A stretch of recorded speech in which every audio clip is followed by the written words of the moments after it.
तो मैंने आपको कल ही जानकारी दी थी वीवो के अपकमिंग स्मार्टफोन यानी Z1 Pro के बारे में, लेकिन यहाँ पर आपकी लेटेस्ट और इंटरेस्टिंग जानकारी निकल कर आई है फ़ोन के बारे में जो आपको पता होनी चाहिए।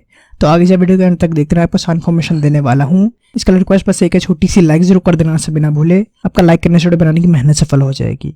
तो खैर अपने मुद्दे पर निकल कर आ जाते हैं। सबसे पहले आपको बता दूँ, वैसे मैंने आपको इससे पहले वाली वीडियो में बताया था कि आपका वीवो का Z1 Pro है, उसमें अलग चीज़ ये होने वाली है कि आपका ऑनलाइन मार्केट को टारगेट करेगा। क्योंकि इससे पहले आपका जितने भी वीवो के स्मार्टफोन देखने को मिलते थे, चाहे हम बात करें आपका लेटेस्ट Vivo V15 Pro के बारे में ही, तो आपका ऑफलाइन मार्केट को टारगेट करता था। क्योंकि हमें देखने को मिलते हैं पोस्टर्स, बैनर्स, सेलिब्रिटी एंडोर्समेंट्स वगैरह, जिसमें आपको खर्चा देखने को मिलता है, जिसकी वजह से कि महंगे स्मार्टफोन देखने को मिलते थे वीवो के। लेकिन क्योंकि वीवो की नई Z सीरीज आपकी ऑनलाइन सेंट्रिक रहने वाली है, तो आपकी प्राइसिंग कम देखने को मिलेगी। वैसे यहाँ पर आपको बता दूं, Vivo Z5X आपका चाइना के अंदर लॉन्च करा गया था, जिसे आपका बताया गया था आपका रीब्रांड कर इंडिया में लाया जाएगा। पर अच्छी बात यहाँ पर ये हुई है, जिस तरीके से आपका Realme रीब्रांड करता है ओप्पो के स्मार्टफोन्स, लेकिन चेंजेस कर देता है, उसी तरीके से आपका Vivo Z5X यानी चाइना वाले के अंदर आपका चेंजेस करे गए हैं कुछ, जो आपको इंडिया के अंदर Vivo Z1 Pro में देखने को मिलेगा। तो मेरे स्पेसिफिकेशंस की बात कर ली जाए तो कुछ आपकी सेम ही देखने को मिल जाती हैं, जैसे कि 6.53 इंचेस के डिस्प्ले फुल HD+ रेजोल्यूशन के साथ 395 ppi पिक्सल पर इंच के साथ। बाकी यहाँ पर आपको पंच होल डिस्प्ले देखने को मिलता है,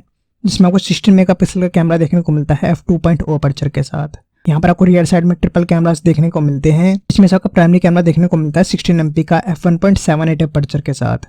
सेकेंडरी कैमरा देखने को मिलता है 8 मेगापिक्सल का जो आपका अल्ट्रा वाइड एंगल कैमरा है, जिसमें आपका f2.2 का अपर्चर है। यहाँ पर आपको थर्ड कैमरा देखने को मिलता है 5 मेगापिक्सल का, जो आपका डेप्थ सेंसिंग का काम करेगा। बाकी अगर बैटरी डिपार्टमेंट की बात कर ली जाए तो आपको सेम ही देखने को मिलती है चाइना की तरह, यानी 5000 mAh की, जिसमें आपको माइक्रो USB देखने को मिलता है 2.0 वर्जन। जैसे कमेंट्स में आप बताना आपको C टाइप के ना होने से दिक्कत तो नहीं है, क्योंकि यहाँ पर बात कर लीजिए आपका फास्ट चार्जिंग देखने को मिल जाती है 18 वॉट की। बाकी यहाँ पर अच्छी बात यह है कि 3.5 mm जैक भी है, माइक्रो SD कार्ड स्लॉट भी है चाइना वाले की तरह ही, 256 GB तक आप बढ़ा सकते हो। डुअल बैंड वाईफाई भी देखने को मिलता है, OTG वगैरह चीज़ें देखने को मिल जाती हैं।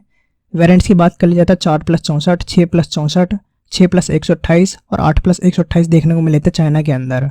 बाकी इंडिया में देखते हैं कितने बैंड्स यहाँ पर लॉन्च करे जाएंगे। बाकी यहाँ पर अच्छी बात यह है कि चाइना वाले में तो स्नैपड्रैगन 710 देखने को मिलता था, लेकिन इंडिया के अंदर आपको देखने को मिलेगा स्नैपड्रैगन 712।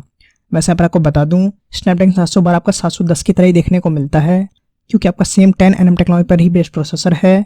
GPU भी सेम देखने को मिलता है 616, पर यहाँ पर आपके कुछ चेंजेस कर दिए गए हैं, इंप्रूवमेंट कर दिए गए हैं 710 के अंदर, यानी ठीक उसी तरीके से जिस तरीके से आपका P60 और आपका Helio P70 आपको देखने को मिलते हैं, लगभग सेम लेकिन कुछ इंप्रूवमेंट के साथ। बाकी हम बात कर लेते हैं ऑनर प्ले की तरह कुछ इंप्रूवमेंट्स देखने को मिलेंगी गेमिंग के अंदर भी यहाँ पर, जैसे 4D शॉक्स वगैरह। बाकी आपके ऑनलाइन सेंट्रिक सीरीज होने वाली है इस बार, तो प्राइसिंग भी बेहतरीन ही देखने को मिलेगी। इसके अलावा बाकी ऑफिशियल टीजर तो निकल कर आ ही चुका है, यानी लॉन्च में नजदीक यानी जून के अंदर ही। बाकी कमेंट्स में थॉट जरूर बताना, साथ रिक्वेस्ट है छोटी सी लाइक जरूर कर देना से बिना भूले, आपका लाइक करने से बनाने की मेहनत सफल हो जाएगी। इसके अलावा बाकी चैनल पर जाकर देखो, लाइक कर दबा दो। मिलता हूँ stay happy, stay blessed and bye bye.